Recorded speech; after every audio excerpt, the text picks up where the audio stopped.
ปิดเนี่ยมันเปิด8:30บางทีเขาจะไปก่อนเวลาสักหน่อยเจ้าหน้าที่ก็มาหมดแล้วอีนะเจ้าหน้าที่ก็มาทำงานกันหมดละแต่บ่ยอมทำงานเมายังจนเข็มนาฬิกาไปถึง8:30ตรงเป๊ะอันนี้ถึงจะขยับตั๋วเกยก็ญาติโยมต่างกับคนที่เปิ้นกล้าเปิ้นขายคนกล้าคนขายนี่เป็นจะได้ที่เปิ้นโรยเพราะว่าเอาง่ายอย่างเซเว่นเนี่ยเปิ้นเอานิสัยของคนจีนมาใจน่ะคืออันยังก็ได้ถ้าเปิ้นต้องการมาต้องได้ขายเปิ้นต้องการซื้ออันยังเปิ้นต้องได้ซื้อแต่เป็นคนขี้ค้านเนี่ยก็เดี๋ยวก่อนกี่เข้าอยู่ ลูกกามายืนท่าหันมาเลือกพอเอาเล็กกลกิโลก็เดียวกันเด้ออันนั้นไปซื้ออันนั้นเลือกพอคนเดียวกันได้เป็นคนจีนนี่กุลีกุจอละน็อตตั๋วเพิ่นก็สวะกำเข้าไปขายแต่เป็นคนขี้ค้านนี่พอเอาคนเดียวเด้อมันจะไปโรยได้จะได้เนาะญาติโยมเนี่ยบ้านเมืองกันอย่างเดียวกันจะเตื้อโอ้เอาไปใจบริการอะไรอย่างนะเตี้ยงเนี่ยบางทีเขาก็ว่างเวลานั้นเขาก็บ่ได้จัดระบบการสลับทำงานปิดก็ปิดไปเลยเวลาประชาชนไปรอก็จำเป็นได้รอถึงบ่ายโมงปุ่นถามว่าถูกก็ถูกของเปิ้นเพราะเวลาปิดของเปิ้นแต่ว่าถ้าเขาต้องการความเจริญน่ะมันจะต้องบริการฉับไวจับใจรวดเร็วอันนี้คือมันจะเจริญยิ่งถ้าเป็นมนุษย์เงินเดือนเนี่ยภาวะบ่ได้รองรับไว้ล่วงหน้าบ่ได้เกียมการเกียมตัวก็จะเป็นอย่างเงี้ยถูกตั้งโปรแกรมว่าเดือนมาจะต้องได้รับเงินเดือนวางแผนว่าเดือนนี้ต้องจ่ายอย่างนั้นอย่างนี้ก็เอาละอันนี้ก็ไปมันถูกกับมะเนี่ยบางทีถ้าบัดถึงกำหนดเวลาทำงานก็ยังบ่ทำงานเด้อบ่ขยับตัวเด้อเฉยช้าเนี่ยอย่างที่ย่ำถึงเวลาเลิกงานเด้อเอาละฟังก็บ่ทำงานให้เจ้านายเต็มที่สักกรรมเสร็จเดี๋ยวเปิ้นให้เลิก4:30 3:00นี่เอาละยังไกลจะใครนี่เนี่ยงานข้างแหมน้อยเปิ้นขอต่อจะไปให้ได้ทีมาทำงานก็ขวายเหียเปิ้นเปิดทำงาน8:30แม้9:00ปุ่นก็เสียเวลาไปเหียมันเป็นอย่างนั้นอันทีก็นั่งทำงานก็ไม่ได้ตั้งใจทำงานเต็มที่เมาก็ข่วยหยาดโทรศัพท์เสียก็มันก็เสียเวลาไปทันแถมอันเนี้ยญาติโยมท่านทั้งหลายสัจธรรมอย่างหนึ่งของการใช้ชีวิตมนุษย์ที่เป็นสัตว์สังคมนี่ก็คือกฎเกณฑ์กติกาอันใดก็ตามที่เราทั้งหลายสร้างขึ้นมานั้นก็จะถูกลบทิ้งเสมอแต่ก็บ่ล่ำมีไผสนใจบ่ล่ำมีไผยอมรับในสัจธรรมตัวนี้เนาะก็แปลกญาติโยมกลัวขาดทุนแต่บ่กลัวเสียเวลาเนี่ยท่านผู้ฟังทั้งหลายคนเฮานี่มีเวลาในโลกนี้โดยเฉลี่ยก็ประมาณ60 ปีเนาะมีเวลาในโลกนี่นะไม่ใช่ว่าอายุ60อิ่มใจนะเขาก็มีเวลาในโลกนี้ก็60 ปีหมดไปกับการเล่นกันยังตอนละอ่อนนี่ก็5 ปีคือตั้งแต่เริ่มตั้งไข่1 ขวบเนี่ย2 ขวบ3 ขวบ3 ปี4 ปี5 ปีกลัวจะเข้าอนุบาลอันนี้ก็คือมันหมดไปละ5 ปีหมดไปแล้วเนาะ กับวัยหนุ่มวัยสาวกับเฮียนกับเฮียนก็หัวถ้าเฮียนก็หมดไปแหม20 ปีนะมันหมด20 ปียังได้ทันก็เขาเข้าป.1 เนาะป.1 ถึงป.6 อันนี้ก็6 ปีไปเรียนม.1 ถึงม.6 ก็แถม6 ปี12ล่ะ12บวกปริญญาตรีแหม4เนาะหมดไปละเกือบ20 ปีนะอันนี้เขาก็ถือว่าหมดไปก็เลยเวลาแถม35 ปีเนาะถ้าหากเวลาเกษียณหรือว่าเวลาว่างๆรอนอนบ่ได้นี่ไปแถม10 ปีเนาะหากเวลาพักผ่อนเวลานอนหลับเวลาไปเอี่ยวไปเล่นสร้างครอบครัวขับรถอะไรอย่างเนาะแหมเกิงนึ่งที่เหลือที่จะเป็นเวลาที่เราทำงานจริงๆก็ประมาณ12 ปีไป12 ปีนี่ก็ประมาณ4,000 กว่าวัน4,500 4,600 วันหรือประมาณ110,000 ชั่วโมงญาติโยมทั้งหลายมันบ่ยาวนะญาติโยมเมื่อเราเทียบกับเวลาของโลกหรือว่าเวลาของสัตว์บางชนิดต้นไม้บางอย่างที่เกิดออกถือกำเนิดเกิดมาในโลกเนี่ยสัตว์บางชนิดบางตัวก็อายุประเมินพืชพันธุ์ต้นไม้บางชนิดก็เขาก็มาพอเอาง่ายๆอย่างต้นกล้วยเนี่ยญาติโยมเขาปลูกหน่อใหม่ออกมาก็เดี๋ยวอันนั้นบักก้องปีออกหน่วยออกเขาก็ไปฟันเอามามันก็ตายยุบไปอย่างพักไม้ใช้เครืออย่างก็ตามบางชนิดก็มีอายุบันยาวนานต่อได้เนาะไปตามฤดูกาลเนี่ยญาติโยมทั้งหลายอันนี้คือเวลาที่จะสร้างความแตกต่างกันระหว่างมนุษย์แต่ละคนเขาเนี่ยแต่ละท่านเขาเนี่ยเพียงหู้จักประหยัดเวลาเก็บเกี่ยวมันเพิ่มเติมจากช่วงยามที่ผ่านไปอย่างบ่มีก้าก็อาจจะเพิ่มชั่วโมงแก่ชีวิตเราได้เพียงวันละ10 นาทีก็ได้เวลาสร้างความแตกต่างในชีวิตเพิ่มมาแถม2,000 กว่าชั่วโมงเพราะว่าญาติโยมทั้งหลายก็นักกว่านี้แหมหลายเท่าถ้าเฮารู้จักเก็บเวลาที่บ่จำเป็นต้องใช้ไปใส่ออมสินแห่งชีวิตเลิกเสียเวลากับเรื่องขยะเรื่องมาเป็นเรื่องนินทาเรื่องบ่นเรื่องด่าเรื่องเล่นเฟซเล่นไลน์ไร้สาระเรื่องท่องโลกโซเชียลที่บ่มีประโยชน์แค่เฮาลดละเลิกเวลาหมู่นี้ลงพ่องเฮาก็ได้เวลามาจัดนักความหมายของคำว่าตรงเวลาบ่ได้ซื่อสัตย์กับนาฬิกาแต่ซื่อสัตย์กับเวลาที่เฮามีเงินทองมีน้อยก็บ่เสียมันไปกับค่าใช้จ่ายที่บ่จำเป็นเหมือนเดียวกันเวลามีน้อยก็จะไปจ่งมันทิ้งไปบ่ได้เนี่ยอย่างสักอย่างแต่อย่าอยู่เฉยๆจะไปอยู่บ่ได้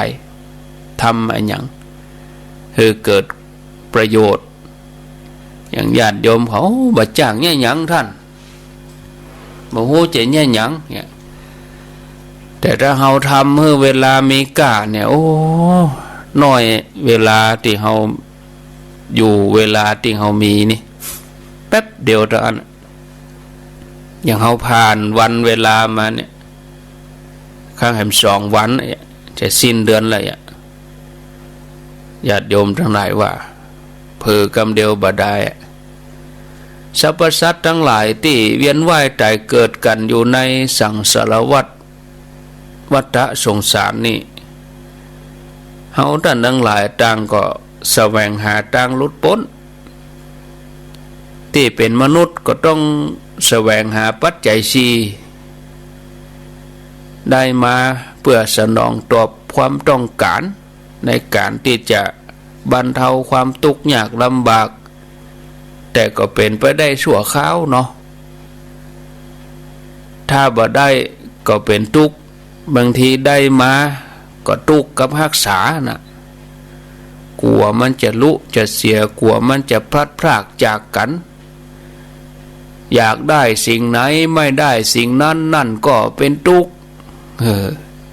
ได้มาแล้วก็เป็นทุกข์นี่ญาติโยมหลับก็ไม่เป็นสุขตื่นก็ไม่เป็นสุขเพราะทุกข์ด้วยความกังวลบางครั้งได้มาแล้วกลับมีความกังวลเพราะจะต้องตัวดูแลรักษา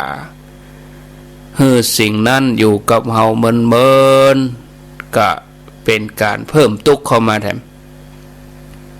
ยิ่งฮักนักก็เป็นทุกข์นักถ้าได้สูญเสียไปก็ยิ่งทุกข์นักกว่าเก่า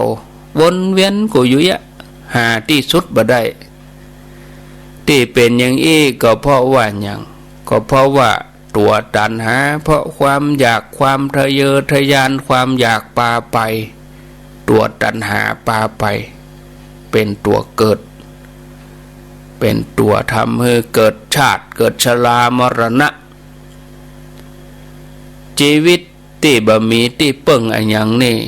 ก็จะต้องเสาะแสวงหากันไปติ๊กๆท่านผู้ฟังญาติโยมการสละใด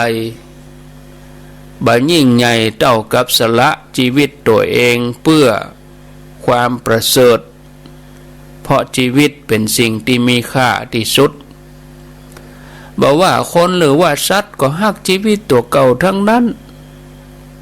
ก็เลยมีกรรมที่เปิ่นบอกว่าฮักใดเสมอด้วยตนไม่มีเนาะฮักอันใดไหนเล่าจะเต้าฮักตัวเองฉะนั้นการที่ไผจะสละชีวิตให้คนอื่นได้นั้นเป็นเรื่องที่บ่ธรรมดาแสดงว่าคนนั้นกล้า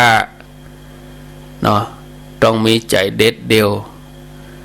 หรือผู้ที่จะได้รับการสละนั่นก็จะต้องมีคุณธรรมนักอย่างกับองค์พระสัมมาสัมพุทธเจ้าพระองค์มีกุลอันยิ่งใหญ่พระอานนท์เพิ่นถึงกล้าสละชีวิตแทนไปยืนขวางจ้างนาลาคิรีที่พระเทวทัตปล่อยมามุ่งที่จะมาปรงพระชนหรือเรื่องการสละชีวิตของนางเนื้อที่ทำให้นายพรานได้หันใจแล้วก็เกิดความฮักความอินดูช่วยให้นายพรานกลับใจเรื่องนี้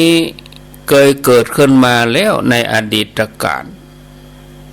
เกิดขึ้นมาในกรุงสาวัตถีมีธิดาที่ของตระกูลหนึ่งที่เป็นตระกูลอุปถากพระอัครสาวกทั้งสองธิดานางนี้เป็นผู้มีศรัทธาเริ่อมใสในพระพุทธศาสนามีความเคารพในพระรัตนตรัยมีมารยาทสมบูรณ์ยินดีในการทานในการบุญในกุศลมีการให้ทานเป็นต้นเมื่อตระกูลมิจฉาทิฏฐิที่มีญาติเสมอกันมาสู่ขอธิดานางนี้พ่อแม่ก็บ่ยอมที่จะยกให้เพราะกลัวว่าลูกเนี่ยจะไปทุกข์ไปยากเพราะว่าครอบครัวเขานี่เป็นครอบครัวหุ่มทำบุญแต่ที่มาสู่ขอเนี่ยเป็นครอบครัวที่บ่หุ่มทำบุญเป็นมิจฉาทิฏฐิ ถ้าว่าขืนยกฮือไป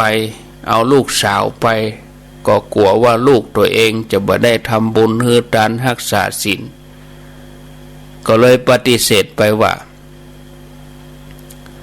เฮาบ่ฮือลูกแก่ท่านขอฮือท่านทั้งหลายเนี่ยจงไปสู่ขอนางกุมาริกาลูกสาวจากตระกูลอื่นเตอะด้วยความที่ต้องการธิดานางนี้มาเป็นลูกไปให้ได้ผู้ที่มาสู่ขอนี่ก็ว่าเมื่อลูกสาวของท่านไปบ้านของเฮาแล้วไปเป็นลูกไปแล้วจะเนี่ยอันยังก็ได้บ่ห้ามจะกินจะทานจะทำบุญอันยังก็ได้เนอะทำให้พ่อแม่ก็ใจอ่อนอันอียังแควนน้อยถ้าเปิดช่องเปิดโอกาสให้ลูกเฮาได้รักษาศีลฟังธรรมได้ปฏิบัติธรรมได้ทำบุญอย่างอีกก็ตกลงกันเมื่อตกลงปลงใจยกฮื้อไปพ่อแม่ของธิดานี่ก็ยอมยกเนื่องจากนางกุลธิดานี่เป็นคนที่เพียบพร้อมทุกอย่างด้วยความประพฤติมารยาทเรียบร้อยก็ดูแลสามีอย่างดีดูแลพ่อแม่สามีอย่างดีวันหนึ่งกุลธิดานางนี้ก็อู้กับสามีว่าอ้ายเฮ้ยอ้ายข้าเจ้าปรารถนาจะฮื้อทานแก่พระเถระประจำตระกูลของเฮาเนี่ยสามีก็ว่าน้องจะทานอย่างก็ตามใจเตอะจะเนี่ยอย่างใดก็สุดแล้วแต่ทีนี้นางกุลธิดานี่ก็ไปนิมนต์อัครสาวกถึงสองมาอัครสาวกถึงสองนี่ก็คือท่านสารีบุตรโมคคัลลานะเป็นอาจารย์ของตัวลูกอาจารย์ของตัวเองจะทำบุญใหญ่เนาะนิมนต์ให้เปิ้นมาฉันที่บ้านก็นิมนต์มาเมื่อพระเถระถึงสองฉันแล้วนางก็เลยบอกว่าพระคุณเจ้าผู้เจริญอันตระกูลนี้เป็นมิจฉาทิฐิสักหน่อยเนอะเขาบ่มีศรัทธาในพระแก้วเจ้าทั้งสามประการต่อใดขอพระคุณเจ้าได้โปรดสงเคราะห์เถอะแล้วก็ขอนิมนต์ท่านมาฉันอย่างวันเนี้ยจนกว่าจะทำเมื่อเขาเปลี่ยนจิตเปลี่ยนใจจนกว่าจะทำเมื่อเขามีศรัทธาหูกุลของพระรัตนตรัยก็นิมนต์ไว้พระเถระก็รับนิมนต์มาฉันที่บ้านเป็นประจำต่อมากุลธิดานี่ก็ถามอู้กับสามีว่าอ้ายพระเถระถึงสองเนี่ยเพิ่นมาฉันเข้าที่บ้านเฮาเป็นประจำเฮาเป็นเจ้าบ้านเมื่อแขกมาเยือนบัดเจ้าเกี่ยวใจจะเป็นแขกธรรมดาเป็นพระเถระผู้ใหญ่เปิ้นมาถึงบ้านนี้เนี่ยอย่างอ้ายมันไปอู้ไปอย่างก็เปิ้นพ้องย่ำไปต้อนรับอันอย่างพ้องการได้หันพระหันเจ้าเนี่ยเป็นมงคลนะอ้ายเฮ้ยเนาะตกมาเจ้าสามีของนางก็เลยเข้าไปหาพระเถระไปอูไปจาปฏิสันฐานในที่สุดพระธรรมเสนาบดีคือสารีบุตรเถระเจ้าก็ได้กล่าวธรรมิกถาฮือธรรมะแก่สามีก็ทำให้เขาเกิดความเลื่อมใสในพระรัตนตรัยตั้งแต่นั้นมาสามีก็เลยมีหน้าที่ปูผ้าอาสนะให้พระเถระแปลงตีน้ำตีดื่มตีฉันแล้วก็มานั่งฟังธรรมในระหว่างนั้นต่อมาความเป็นมิจฉาทิฐิของเขาก็ถูกทำลายไป วันหนึ่งเมื่อพระเถระได้กล่าวธรรมิกถาแก่สามีแล้วก็ภรรยานี้ด้วยการประกาศอริยสัจสี่จบธรรมเทศนาก็ทำให้สองสามีภรรยาคู่นี้สำเร็จเป็นโสดาบันตระกูลนี้ตึงมดถึงป่อถึงแม่สามีตลอดถึงคนฮับใจทั้งหลายก็เข้าถึงพระรัตนตรัยเหมือนกันกุคนวันหนึ่งนางกุมาริกาหรือว่านางทาริกาเนี่ยก็ได้อู้กับสามีว่าไอ้เฮ้ยจะมีประโยชน์อันยังสำหรับข้าเจ้าในการอยู่ครองเรือนเมื่อเดือนนี้ข้าเจ้าใครบวชนะสามีก็ว่าก็ดีละเนี่ยเมื่อน้องบวชไอ้ก็จะบวชเหมือนกันจากนั้นเขาก็พาภรรยาไปสำนักนางภิกษุณีพร้อมกับบริวารเพื่อบวชเป็นภิกษุณีส่วนตัวเองก็ไปเข้าพระพุทธเจ้าไปเข้าเฝ้าพระพุทธเจ้าขอบวชบรรพชาสมบทต่อมาก็ได้เจริญวิปัสสนากรรมฐานจนบรรลุธรรมเป็นอรหันต์ในที่สุด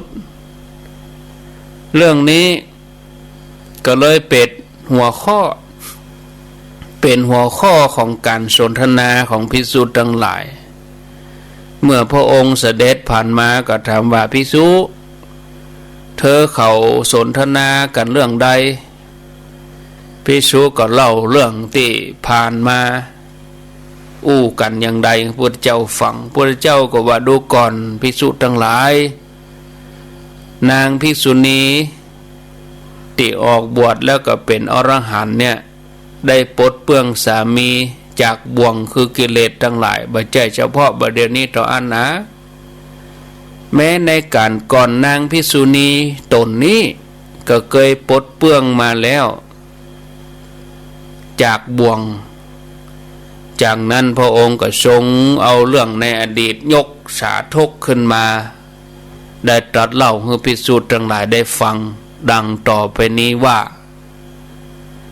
ในอดีตกาล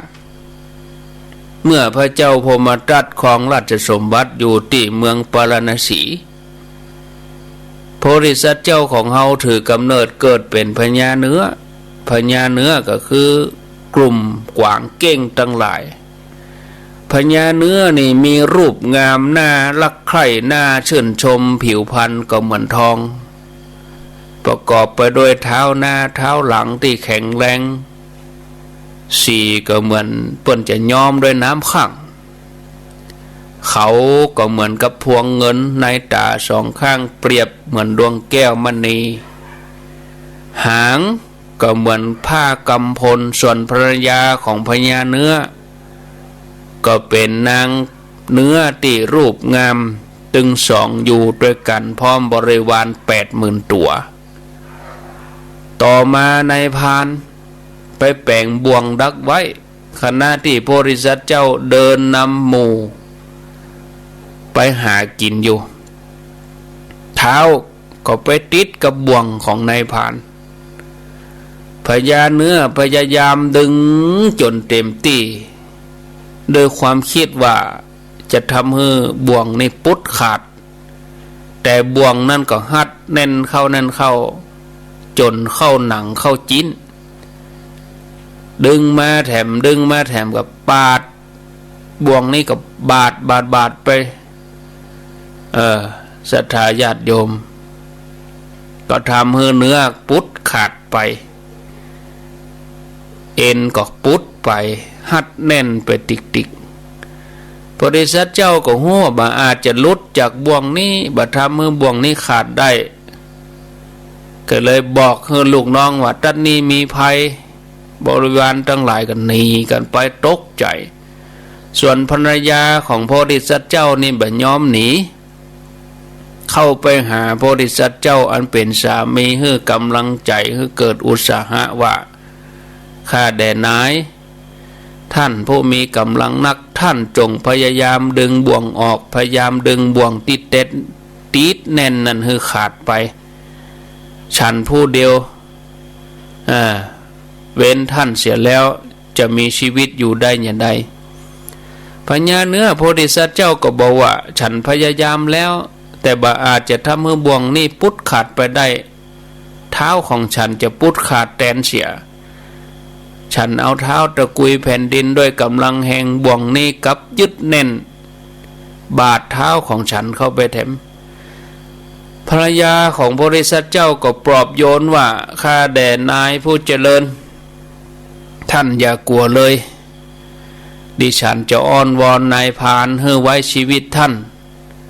ถ้าดิฉันอ้อนวอนบ่ได้ก็จะฮื้อชีวิตของฉันแตน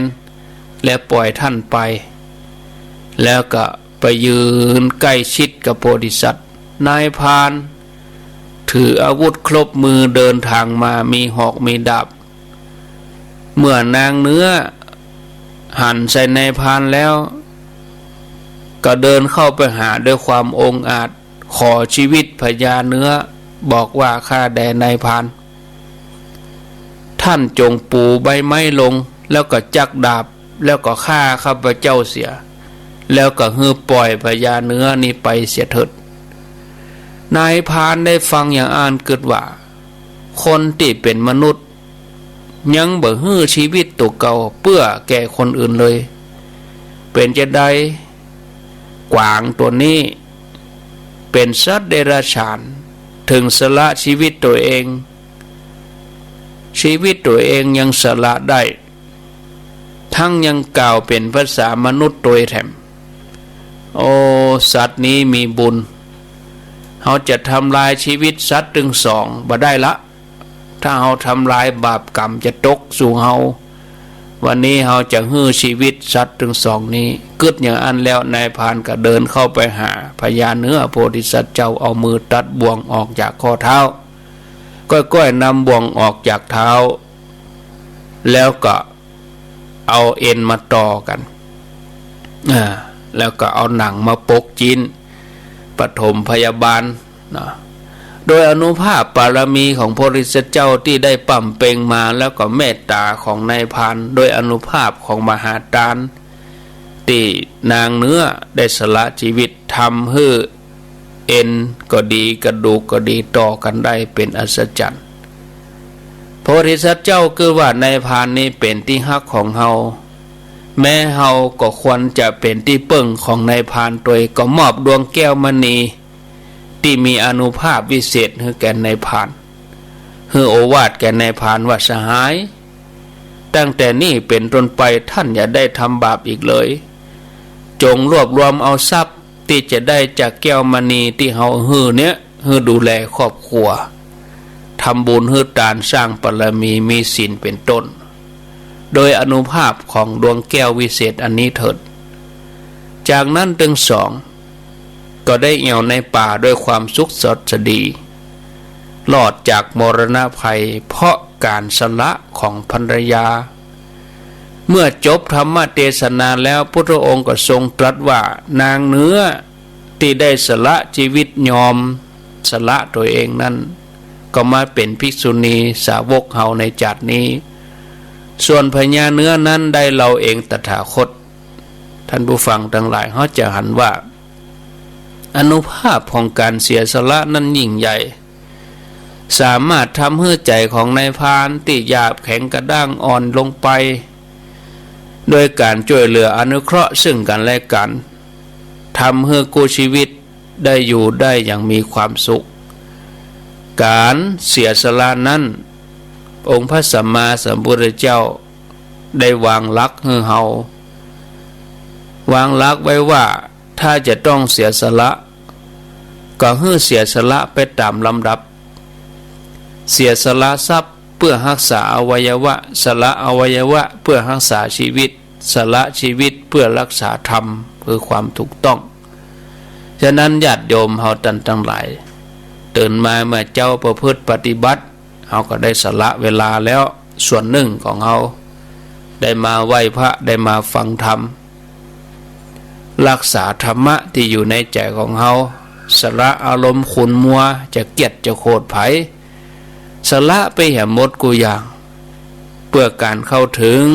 ธรรมะชั้นสูงขึ้นไป จิตใจเบิกบานขึ้นไปอันนี้ก็ฝากท่านผู้ฟังญาติโยมท่านสาธุชนทั้งหลายไว้สำหรับเจ้านี้ไว้เพียงเท่าอีวันพรุ่งเขาก็จะได้มาอู้มาจาเรื่องราวต่างๆกันแต่ใหม่เนาะพอเวลาตอนนี้ตีสามกับ49 นาทีเหลือเวลาแถมประมาณ10 นาทีก็ปันโอกาสให้ญาติโยมได้โทรมาเอาเมืองฝั่งจะโทรมาได้อันนี้บ่ได้สงวนเวลาละเอาศูนย์กันไปเลยวันนี้วันแรกสำหรับเมืองฝั่งแม่อายชัยประการ96ก็โทรมา104ก็โทรมา91ใครจะโทรก็โทรคำนี้วันนี้เจ้านี้ก็ผสมกันไปเลยแหมประมาณ11 นาที0998366322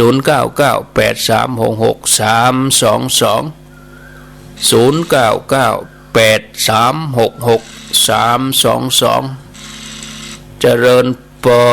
นเจริญปอนนมัสการเจ้าจากหลังการแม่สาวอำเภอแม่อายเจ้าว้าวได้ยินแล้วบอได้ยินแล้วใจดีใจบานกันนี้ก็ไปช่วยกันหอมเนอะเจ้าไปช่วยกันหอมแบ่งเบาภาระตูปีเลินหลวงพ่อเจ้าชัดเจนเนาะนั่นนะอันตอนได้ฟังนี่ม่วนล่ะตอนรู้มานี่ว่าม่วนละรู้มานี่ม่วนแท้ๆโอ้เมื่อคืนก็ได้เมื่อวันก็ได้ดักปิ้งเกือบเดือนนะเจ้าเกินเดือนได้หรอโอ้เมื่อเริ่มได้ยิน 2-3 วันอันนี้เกือบเดือนเจ้านั่นนะกะโมทนาเจ้าหลังจากแม่สาวเจริญปอนจากตังใดสันทรายเจ้าสันทรายมันไม่แต่เจ้าแต่มันไม่แฝกเจ้าแม่แฝกสันทรายเนาะไปเธอไป1 ครั้งที่ 3เลยจ้ะมันกดมาได้วันนี้เลยกดก่อนเป็นยังเจ้าเลยไปวันนั้นนะเจ้าที่สวดที่สวดเจ้าอันกะไม่เคยมาเอี่ยวแม่เอายามองมาถวายพระอาจารย์นะเจ้าพุทธกโกศมันมาได้เจ้ามันมาตานนะได้อยู่ฟังตลอดเจ้าฟังไปเลยเบิดแมลงก็มาปะกันแถมวันนี้มีวันนี้มันติดแบบมีมันผูกมันติดแบบนี้เนาะโบธนาไว้สาธุแม่แฝกสันสายเจริญปอนไว้สาครับพาโคจากตังใดแม่ปูขาครับแม่ปูขาเนาะครับผมลูกเจ้าเหมือนกันเนาะอันนี้จับได้ก็ค่ะรับตันอยู่เนาะตันอยู่ครับนอนฟังก็ได้เดี๋ยว4 โมงก็ฟังแถมตนครับผมตั้งแต่โตไปมุดถึงหันมาหาตี 5ก็ทำวัดเจ้า6 โมงก็พอครูวันลบต่อเนื่องไปจนถึงพวกวันค่ำมากะเนาะโมทนาสาธุเจริญปอนไหว้สาเจ้าสัมปปูเจ้าเกตกาลามเจ้าแม่จันติบแม่จันติบลูกเจ้ากินพักตั้งป่ายลูกควายกินพักตั้งเก้าวันนี้คุยดูใครได้กินดีเลยไปตาเจ้าเป็นเนาะอยู่บ้านกับปฏิบัติธรรมเจ้าโมทนา